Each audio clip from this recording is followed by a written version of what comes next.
Hello and welcome to Useful Idiots. I'm Katie Halper. And I'm Aaron Mate. Our website is usefulidiotspodcast.com. Go there to support the show and get bonus content. This week, we'll be talking about the growing threat of an Israeli or a joint U.S.-Israeli attack on Iran.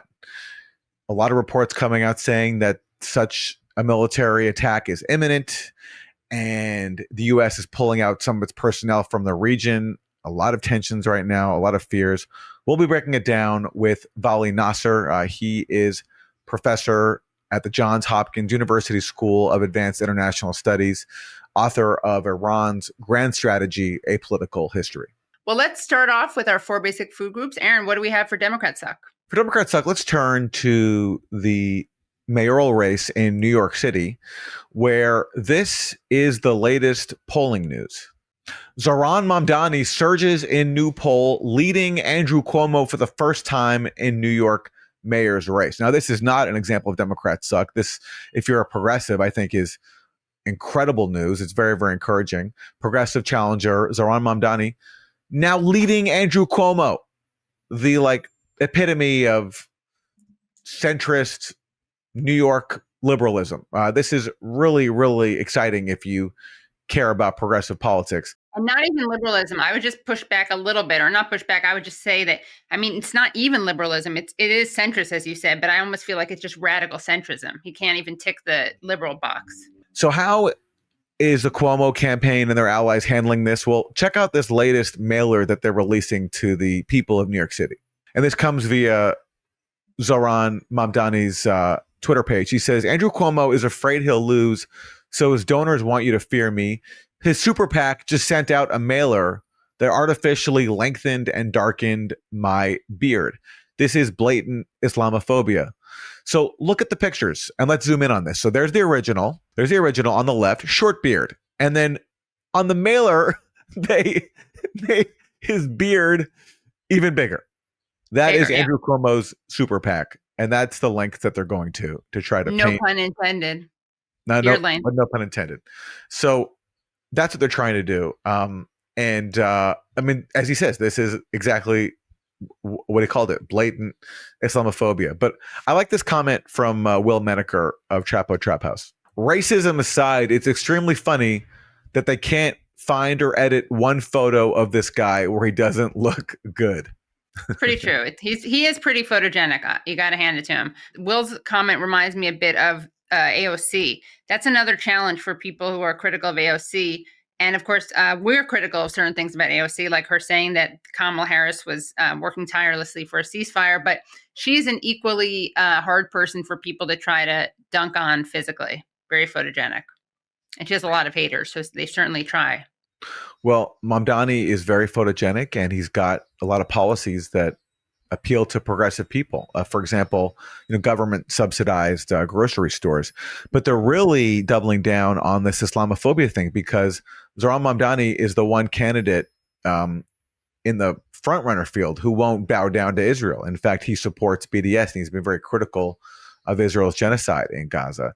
And they're trying to make that an issue, but perhaps the tide is turning. And we've seen this in the polls where a lot of Democrats that used to support Israel don't anymore as a result of its mass murder campaign in Gaza since October 7th. So in fact, Mamdani's stance on Palestine, in which he's critical of Israel, might actually be an asset when usually in campaigns like this, they're not. And that really is a sign of changing times. I got to say, Aaron, I'm a little surprised that Cuomo isn't more sensitive to Mamdani and his beard, because he famously is an intersectionalist who identifies with various marginalized groups. I am a Jew, I am a gay, as a New Yorker, I am Black. As a New Yorker, I am a Muslim. As a New Yorker, I am Jewish. As a New Yorker, I am Black, I am gay, I am disabled. I am a woman seeking to control her health and her choices, because as a New Yorker, we are one community. I would have expected better. So for Republican suck, let's start off with our good old friend, Steve Witkoff. While giving a speech at a gala for United Hatzalah, which is an Israeli EMS volunteer-based service, on Wednesday night, he had some interesting things to say about Trump's abilities to lead Israel And also, of course, some hardline talk on the Iran nuclear negotiations. Let's take a listen. No disrespect to Prime Minister Netanyahu, who I actually spoke to today. I think the President, Trump, could be the first sitting president who could also be the Prime Minister of Israel at the same time.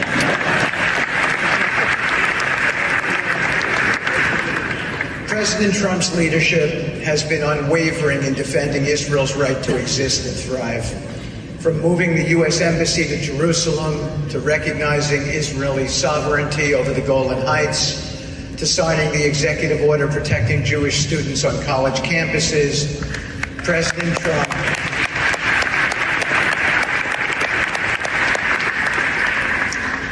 Trump has consistently demonstrated that he has been the strongest United States president ever for the people of Israel and the fiercest combatant of anti-Semitism, both at home and abroad. A couple of things to say about this part of the clip. It's interesting how much Witkoff is just leaning into the America secondism, right? I mean, Trump ran as an American first guy, and here is Witkoff basically saying that Trump is a leader or should be the next leader or would make a better leader of Israel than Netanyahu. Also, I'm not sure how accurate it is that Trump is the best friend for Israel because is retired Israeli general and former ambassador to the U.S. under Biden, Michael Herzog, said, God did the state of Israel a favor that Biden was the president during this period. We fought in Gaza for over a year, and the administration never came to us and said ceasefire now. So I don't know. Trump has been very enabling of Israel, as we know, but he did have a short ceasefire. It was kind of a fake ceasefire, but he actually at least just kind of superficially had a ceasefire, which is way more than Biden would do. And, you know, of course, when he's talking about how Trump is a supporter of Jewish students, as we pointed out before, you know, which Jewish students? Obviously not the anti-Zionist ones. And as Project Esther specifically lists Jewish Voice for Peace as a Hamas support organization, or HSO as they're calling it. This is the guy who's supposed to be Trump's top diplomat right now, negotiating with Iran at a time when there's increased talk of an Israeli or U.S.-Israeli strike on Iran. And he goes before a gala celebration of an Israeli group that put out fabricated tales of atrocities on October 7th. And again, there were actual atrocities by Palestinian militants on October 7th, but not the ones that United Herzliya put out. They talked about burned babies, for example, among other claims that just were not true. And he goes and he just talks about what a great friend to Israel Donald Trump is, and Trump could be prime minister of Israel. And how is any country supposed to negotiate with the U.S. right now, especially if you're Iran, if like they're openly bragging about how tight they are with Iran's biggest adversary? Yeah, that's a really good point, right? How are you supposed to even pretend to be a negotiator or a diplomat when you're so wedded to one side? So how is that supposed to be seen by Iran? But also, what about by Palestinians? And Aaron, you brought up Iran, and that's a good thing because Witkoff actually speaks about Iran. Let's go back to that clip.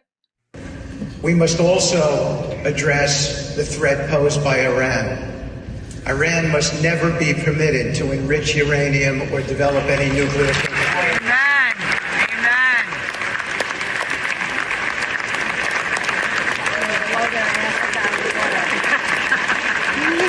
Okay, by the way, do you hear? I don't know if you can hear this terrible person in the background. This woman that says, amen, amen. We're going to blow their asses out of the water. This is where I ad-lib. I get off the teleprompter and I say, I wish my 93-year-old Jewish mom from the Bronx was here because Yossi Cohen, the ex-head of the Mossad, just clapped for me. Besides the fact that what he's saying is offensive on many levels, it's so rich that these people claim to fight anti-Semitism because this is pretty great fodder for anti-Semitism to see Steve Witkoff get up on stage, talk about how Donald Trump could be the next leader of Israel, dual loyalty trope, and also brag about his relationship with the head of Mossad. If you want to spread the conspiracy theory about Jews running the world, all we're missing is his like giving a shout out to George Soros which of course he wouldn't do because he's considered like a liberal. But it's just these people have no idea the kind of image that they're putting out into the world of Jews, that just happens to be a bonus of what makes this so funny. I mean, what's so problematic, obviously, is what he's saying about how close the United States is to Israel, which is a dangerous thing in itself, and also his hawkish line on Iran, which is dangerous in itself. But like the cherry on top is how much he's leaning into anti-Semitic stereotypes. Everyone has different things that they find impressive. I mean, some people will find it impressive that the former head of Mossad claps for you. Other people might find it more impressive that you actually, if you're a diplomat, for example, trying to broker peace deals, that you spend your time brokering peace deals rather than bragging about how the former Israeli spy chief gives you some applause because you push some warmongering talking points. And on that front, we'll have our guest this week, Vali Nasr, respond to Steve Witkoff and specifically his claims that Iran cannot enrich uranium in today's interview. So stay tuned for that. This is a bleak time in the world, and it seems like every day there's something new to worry about. But with so much out of our control, one thing you can regain control of is your family's financial future with life insurance through SelectQuote. SelectQuote is one of America's leading insurance brokers with nearly 40 years of experience, helping over 2 million customers find over $700 billion in coverage since 1985. Other life insurance brokers offer impersonal, one-size-fits-all policies that may cost you more and cover you less, while SelectQuote's licensed insurance agents work for you to tailor a life insurance policy for your individual needs in as little as 15 minutes. Head to SelectQuote.com and the licensed insurance agent will call you right away with the right policy for your life and your budget. Get the right life insurance for you for less at SelectQuote.com/useful. Go to SelectQuote.com/useful today to get started. That's SelectQuote.com/useful. What do we got for Isn't That Weird, Aaron? For Isn't That Weird, let's turn to another geopolitical disaster. That's the Ukraine proxy war. And Mitch McConnell, who is a longtime champion of this proxy war, has been frustrated by some people in his party, including Donald Trump, talking about making peace in Ukraine. He vented his frustration recently to Defense Secretary Pete Hegseth about the possibility, and I stress possibility because it doesn't look like it's happening anytime soon, of this war coming to an end. One thing I'm sure we agree on is we don't want a headline at the end of this conflict that says Russia wins and America loses. And given the fact that all of our adversaries are communicating with each other, that's extremely important if we're going to continue to play the role in the world that the vast majority of members of Congress think we should still play, particularly now that our adversaries are more significant than they have been since the Berlin Wall came down. With regard to the money we're spending, what's the return on the investment of our security assistance to Ukraine? So a few things here. First of all, this is how Mitch McConnell thinks in terms of headlines like America loses, Russia wins. Like, does he think someone's actually going to publish that? And second of all, I mean, like missing from his like hypothetical headline is another party, which is Ukraine. They're the ones fighting the war. So why would the headline be about America losing if America's not even sending combat troops, right? It should be about Ukraine if you care about Ukrainians. But he doesn't care about Ukrainians. That's why he can only see any outcome of the war as being in terms of America losing. And America losing what? He then defines it. He says, our adversaries are paying attention. And this is about our role in the world, by which he means our role as the world's top hegemon. So if America loses in Ukraine, by which he means if Russia defeats Ukraine, which they're fighting, then somehow that hurts our role as the top U.S. hegemon. And that's what the U.S. investment, which he mentions, is all about. The U.S. investment in Ukraine to preserve the U.S. role as the top hegemon. Yeah, I mean, they're really saying the quiet part out loud here. He's just saying, again, we don't care about Ukraine. We don't care about Ukrainians. Like, the fate of Ukrainians doesn't even factor in this little monologue he goes on here. It's all about our message to our adversaries and America not losing. It's just, how much contempt can you show towards a country that has sacrificed hundreds of thousands of people, and then you turn around and you don't even acknowledge their sacrifice? It's all about basically U.S. hegemony. And that's what I don't understand why people, I understand why people, oppose Russia's invasion I wish there had been another way for Russia to handle its grievances with Ukraine and the U.S. rather than a full-on invasion that's still going on, that's killed so many people. And that's on Russia. But like, how can you hear people like Mitch McConnell say what the goal is in Ukraine? It's not to help Ukraine. It's to basically protect our investment and our role in the world. And think for a second that the U.S. has ever cared about the fate of Ukrainians. Exactly right. It's all about the ROI, return on investment. Well, isn't that terrible? Let's take a look at this official tweet put out by the Department of Homeland Security. All right, here we have an image of Uncle Sam. This is one of these old school Uncle Sam cartoons from times of very racist cartoons. That's when this was used, the style that this is used in historically, but they're bringing him back. So here he is with a sign that says, "Help your country and yourself." It says, "Report all foreign invaders, ICE." And then gives the number. But you know what's interesting? I just realized it looks like they're saying report all foreign invaders, ICE, as if ICE maybe is a foreign invader.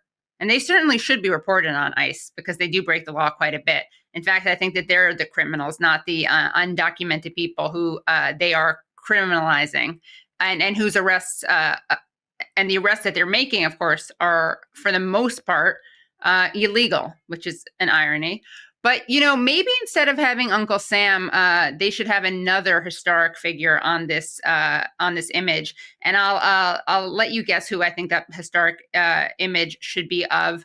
Let's take a look at this clip from MSNBC. And we're going to see Jonathan Lemire talking to Trump's immigration czar, Tom Homan. All right, so there you see Tom Homan. I'm thinking, Aaron, now I'm not sure if you see this resemblance, and I don't think it's intentional, but to me, that reads, that gives a lot of Fidel Castro energy. No, definitely. Yeah, he's got right? the fatigues and the green shirt for sure. And the cap, yeah. So he's trying to, dress up as a foreign adversary.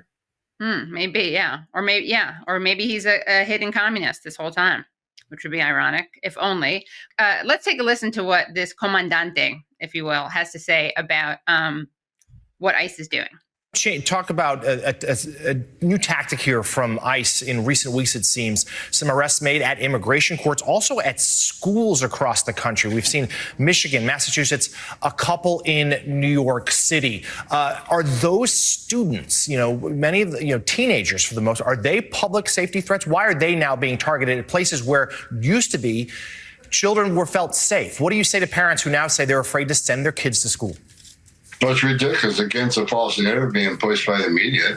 ICE, Secretary Noem ended the sensitive location policy that ICE had. Only federal law enforcement agency had such a policy that law enforcement couldn't enter a college campus, couldn't enter a medical facility to arrest a public safety threat.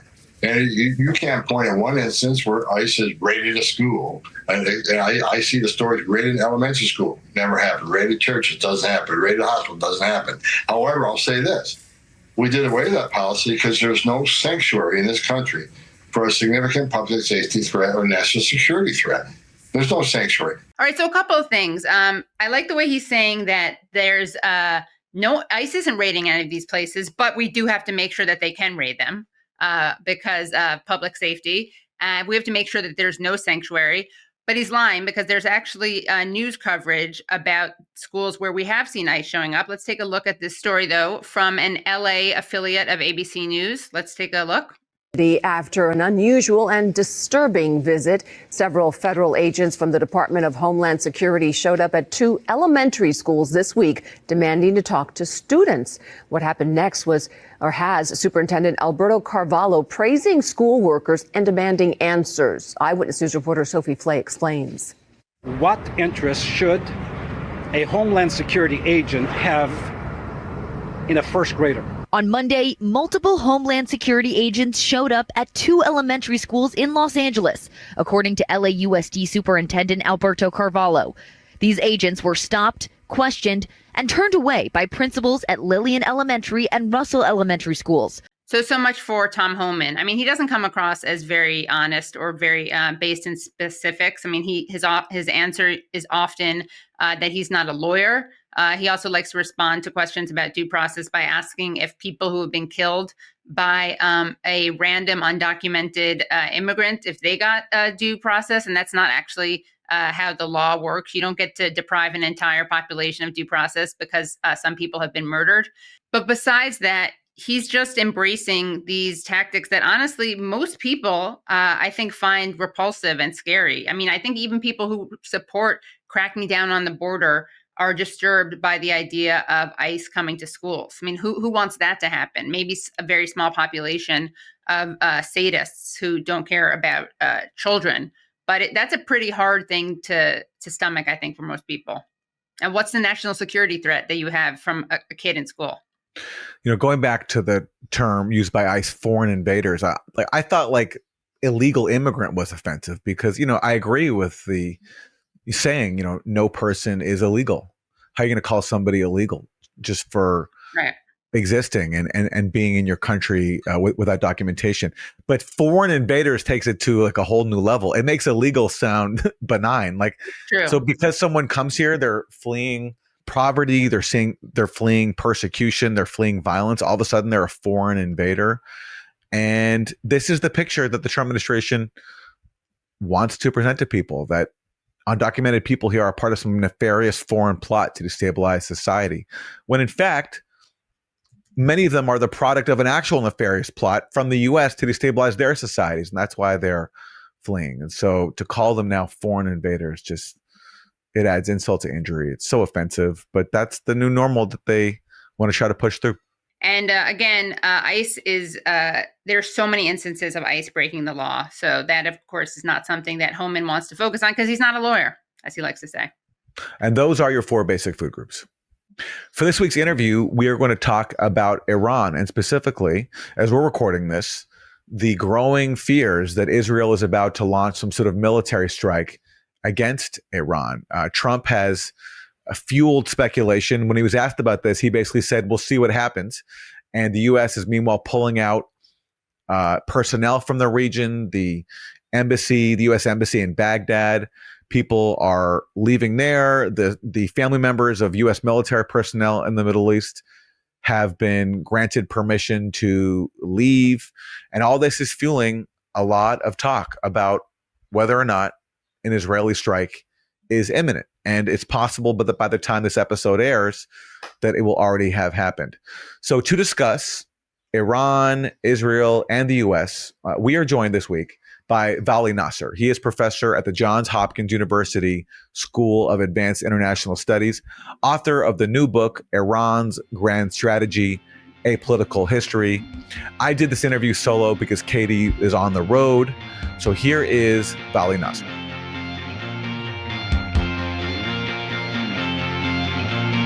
Vali Nasr, thank you so much for joining us. Thanks for having me. It's good to be with you. As we're recording this, there is a lot of speculation about a pending attack on Iran from Israel. The U.S. has moved out personnel from the Middle East, including from its embassy in Baghdad. What do you make of this talk? And are you expecting some sort of military strike from Israel against Iran? No, I think this is largely posturing. I don't think Israel actually is able to take out Iran's nuclear facilities on its own without U.S. assistance. It could perhaps hit Iran and then hope the Iranians would retaliate and then bring the United States into a war with Iran. But even in order to get to Iran, Israel cannot surprise the U.S. It has to go through U.S. radar lines, its coverage over the Middle East. And so I think this is largely a pressure tactic by the United States, psychological pressure on Iran ahead of the meeting that they're going to be having this Sunday. So I'm not putting much stock in it. And even the choice of countries where the U.S. has asked people to leave does not make sense. Why those countries? Why not other countries? And then largely the call was originally voluntary. So I think this is more saber rattling than realistic. And what kind of leverage do you think the U.S. expects to get out of this, out of threatening military strikes while talks are supposed to be going on between the U.S. and Iran on a new nuclear deal? Well, this is true of President Trump's tactics. I mean, he puts pressure. He does the same thing also with tariff negotiations with China or with Europe. He comes across threatening something big. He's been all along saying that if Iran does not agree to a nuclear deal, then the alternative is war. And he's sort of is trying to hint that, I gave you a proposal. I don't like the proposal you gave back. You didn't accept my proposal. I'm just hinting at you that we are now getting very close to you facing war. But I don't see this actually as collapse of the negotiations yet, because in fact, they have to meet on Sunday still. And so without the negotiations actually collapsing, even President Trump's threat that unless there is a diplomatic solution, there would be war is too premature. And this idea that Israel would attack Iran on its own without telling the United States would upend U.S. Nuclear negotiations, can do so without U.S. cooperation or U.S. support, or at least U.S. acquiescence, is just not credible. I want to play you some comments from Steve Witkoff, just speaking at a ceremony organized by an Israeli group where he basically laid down terms for a new Iran deal that included no enrichment for Iran. This is some of what Steve Witkoff said. We must also address the threat posed by Iran. Iran must never be permitted to enrich uranium or develop any nuclear capability. Amen. Amen.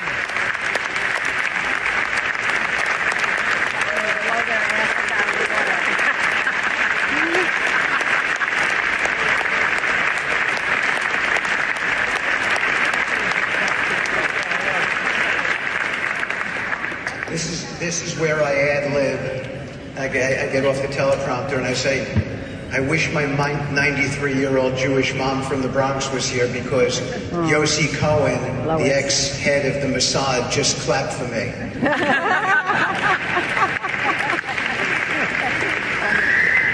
A nuclear Iran represents an existential threat to Israel, as does an Iran with a large amount of missiles. That is as big an existential threat as the nuclear threat. And this is an existential threat to the United States and the free world and the entire GCC. We must stand resolute and united against this danger and ensure that Iran never obtains the means to achieve its deadly ambitions, no matter what the cost. So he says we must, be clear that we must make sure that Iran never achieves its nuclear ambitions, no matter what the cost. I'm not sure if by cost he's referring to the cost of going to war. And he also gushes about the fact that a former chief of Mossad is applauding him. And he says, first of all, so two things, and this is what I'm most curious to hear your thoughts on. He says no enrichment for Iran. And then he says also Iran also cannot have a large amount of missiles, that these are a threat not just to Israel, but also to the U.S. and the whole free world. So what do you make of Trump's top negotiator with Iran, Witkoff, endorsing now the position that Iran cannot enrich uranium at all, and also cannot even have a large amount of missiles? Well, I think it's a bit baffling, although I have to say that he's ad-libbing the president. I mean, Witkoff has to stay very close to where President Trump is. When President Trump says Iran cannot have nuclear weapons, that's what Steve Witkoff repeats. And then when the president says Iran cannot enrich, Steve Witkoff repeats that. And also he was talking obviously to an audience that wants a lot more from the administration than where it is. So I think for the most part, what he said, other than when he used the word enrichment, it's within the realm of saying Iran cannot have nuclear weapons. Now, whether you call it ambitions or weapons, that's pretty much something that they've been negotiating. On the missiles issue, it's not even on the table. I mean, he's putting something on the table that it's not even part of the negotiations. Missiles are not on the table. They've met 5 times already. They've exchanged proposals. And missiles has not been a subject of the discussion. Whether that should be otherwise is irrelevant. It's not there.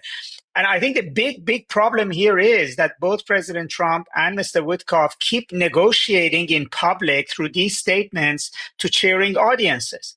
This is not very helpful. He should be sitting at a table and having these discussions behind closed doors under radio silence with Iranians.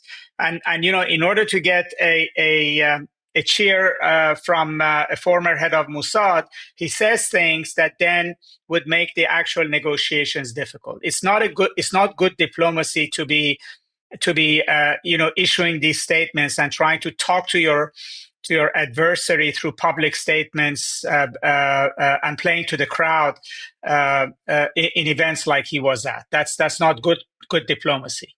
And from Iran's perspective, can you explain why, for the government of Iran, enrichment is a red line for them, where they insist on what they see as their right to enrich, and how they would respond to an argument from the outside saying, well, why can't you meet your energy needs through some other means that doesn't include enrichment, which could put you one day on the path to a nuclear weapon?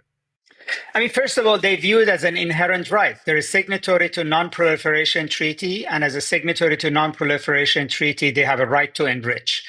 And to sort of say that Iran does not have a right to enrich is basically singling out Iran as a special case in the international community. They will not accept that. There are other signatories to the NPT agreement, to the Non-Proliferation Treaty agreement, which also enrich uranium. So the Iranians are basically saying, we're happy to give you inspections. We're happy to be transparent with the inspections. IAEA can look up and down the program, but this is an inherent right. Secondly, the Iranians have spent billions of dollars over 2 decades building essentially an industrial capacity enrichment program. And it's now very much embedded in Iran's economy, with tons of companies, businesses, etc., tied to it. This is not just something that's imported out of the box like Libya had, and then you could put it back in the box and send it out.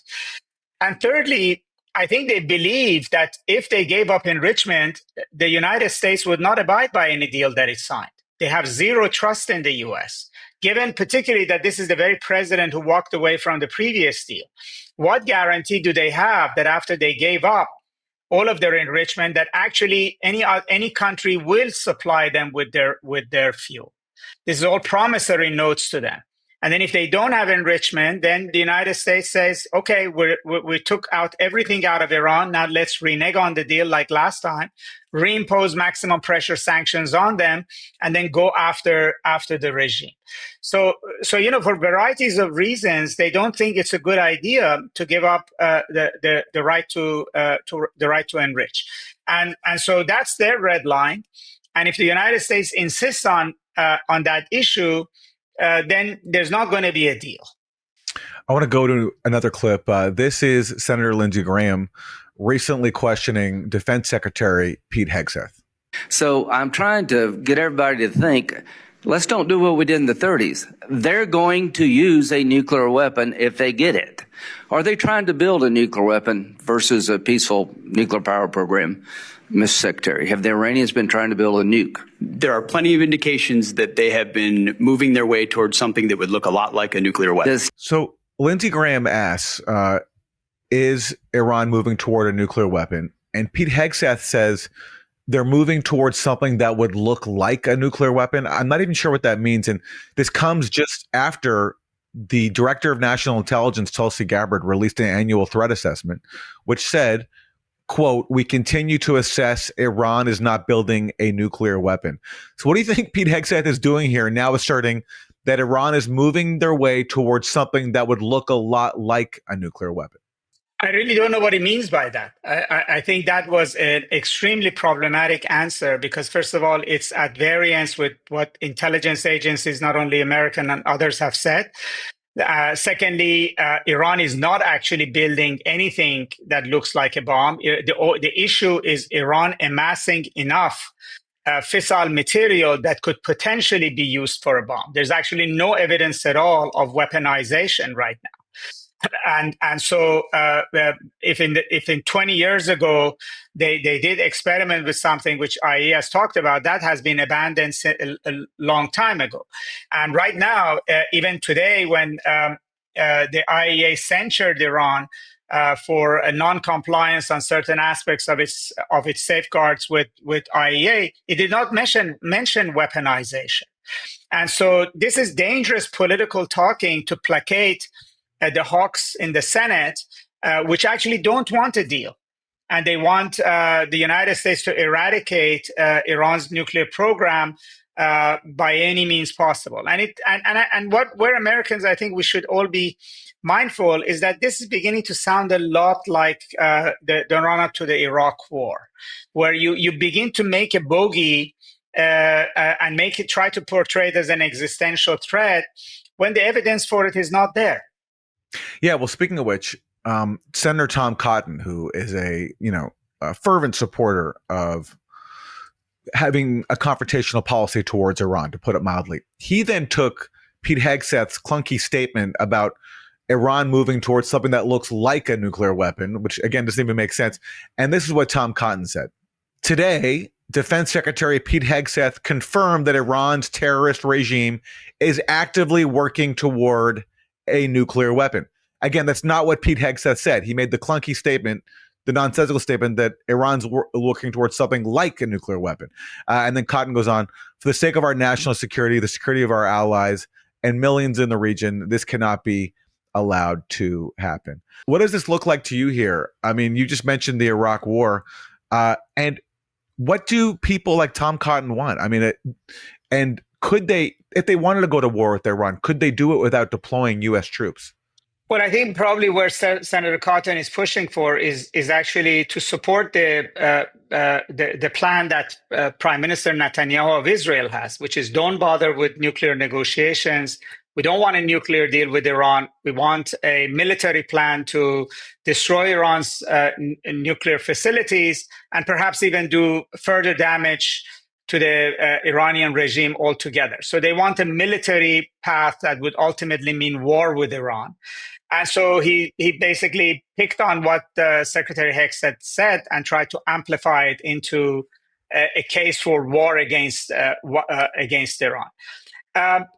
Well, the Senate cannot wage war on its own, but what it can do at this stage is to put pressure on President Trump to abandon the diplomatic path and to push for zero enrichment, to begin to talk about how Iran is very close to a nuclear capability in order to push the president, who is reluctant to go to war, we know, to have to adopt a posture of war with Iran, fully well knowing that if this moment passes, that the options would be either to let Iran do whatever it wants outside of a nuclear deal, maybe outside of non-proliferation treaty, or to end up in a very costly war with Iran. You mentioned earlier the IAEA, the International Atomic Energy Agency, coming out with a statement basically saying that Iran is not complying with some of its nuclear safeguards, not on the issue of nuclear weapons per se, but just on the issue of nuclear safeguards. Now, Iran has just come out and alleged that the IAEA Director General, Rafael Grossi, is essentially colluding with Israel. Iran claims to have taken secret documents from Israel, which expose extensive collaboration between the chief of the IAEA, Grossi, and Israel, among other allegations that they say are in these documents. First of all, have you seen any of the documents that Iran has put out? And what do you make of this allegation that they're making against Grossi and the IAEA? I have not seen any documents, and I'm not sure that the allegations are against Grossi per se. Some of these nuclear scientists that were assassinated allegedly on the basis of what IAEA gave Israel may have predated when Grossi became the head of IAEA. But Iran generally has viewed IAEA essentially as not being a neutral international agency, that its policies, its behavior, its reports, its pattern of inspection to be very closely aligned with United States and the European governments, the E3.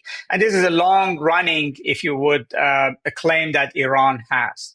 And Iran does not view the censure that is being implemented by IAEA right now, the Board of Governors, as being actually politically neutral. It believes that these decisions by IAEA are political. It's part of the pressure campaign on Iran, that it's not fair because it's opening files that have been previously closed.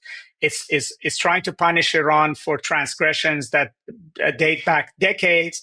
It does not take into account non-compliance by the European countries and the United States on the nuclear deal, which has led to the current circumstance.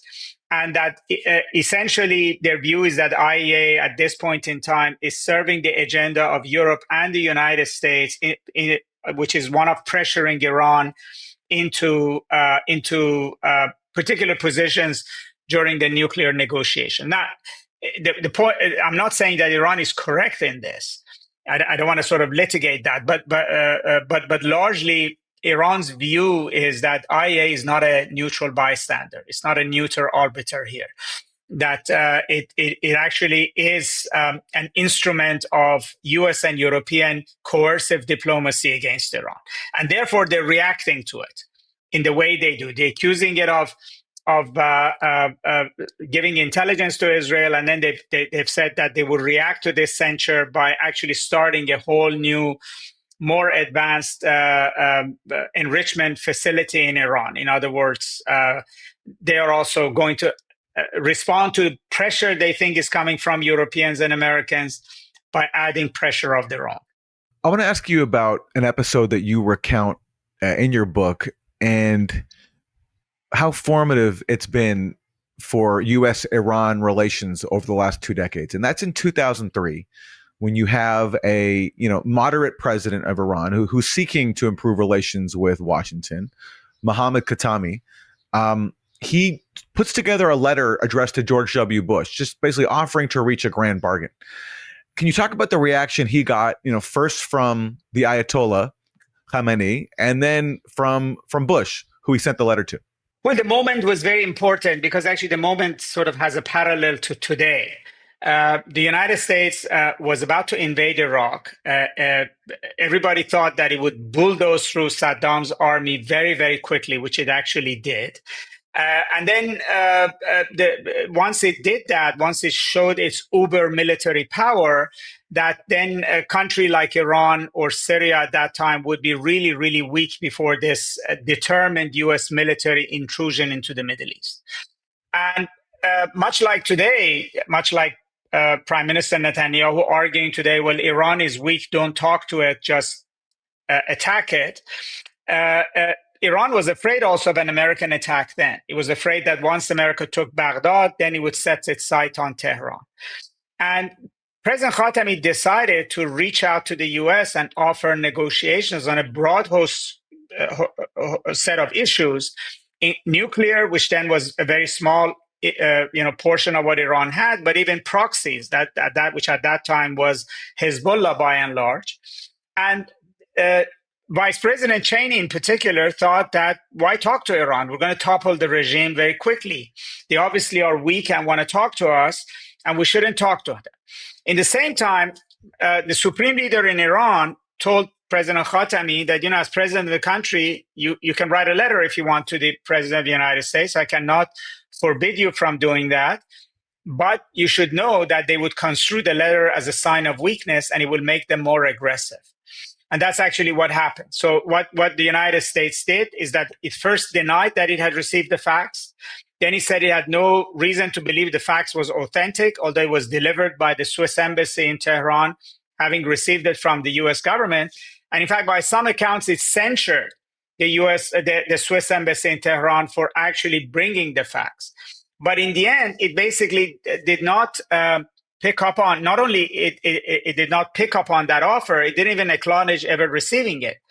And so Iran reacted to this reality essentially by putting its shoulder to making the United States fail in Iraq.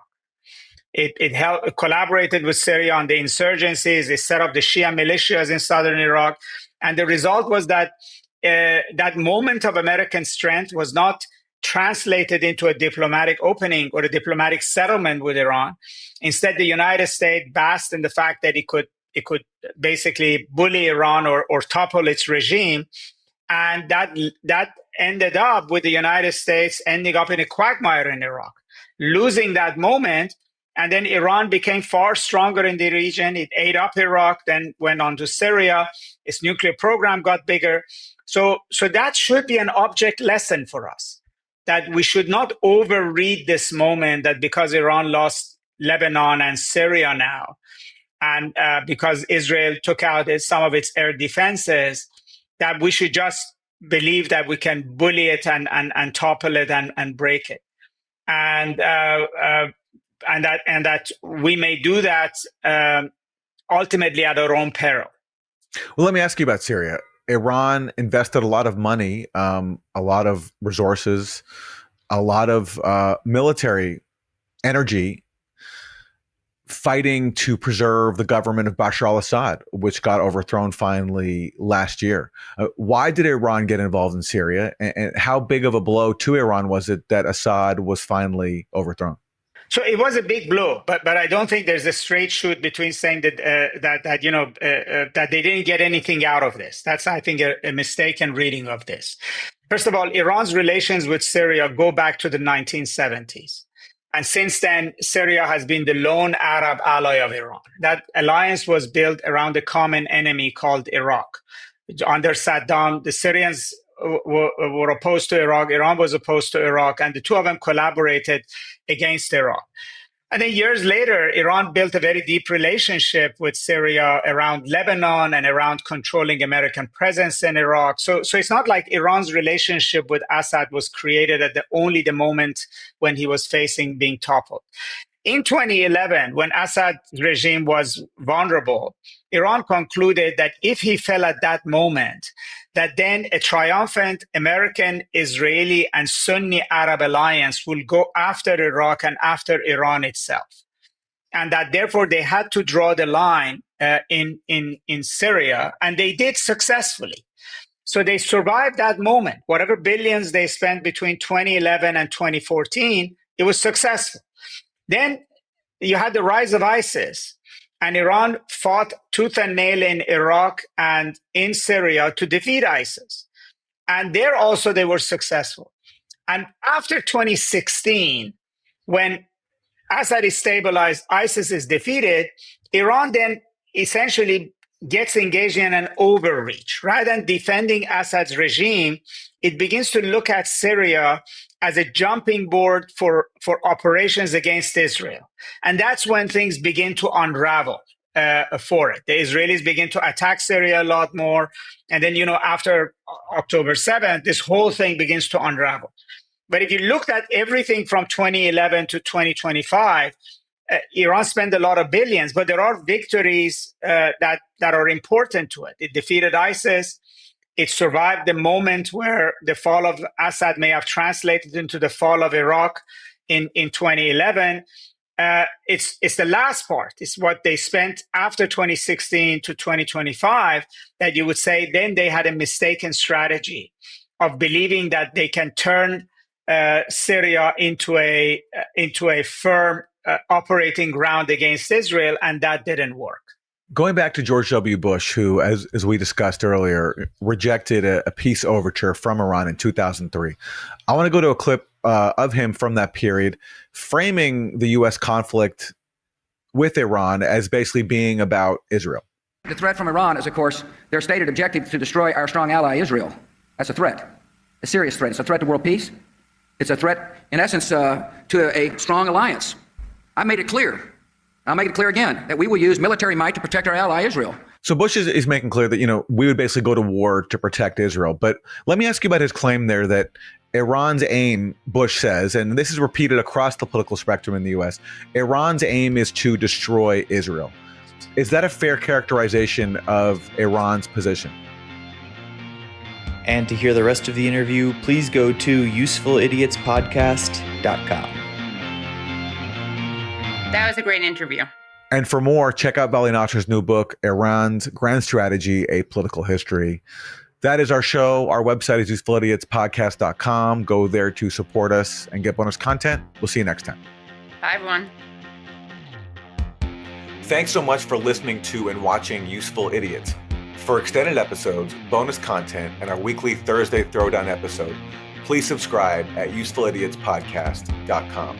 Support the show for free by subscribing on YouTube, Rumble, and wherever you get your podcasts. And if you like the podcast, don't forget to rate and review. You can also follow us on Twitter at UsefulIdiotPod.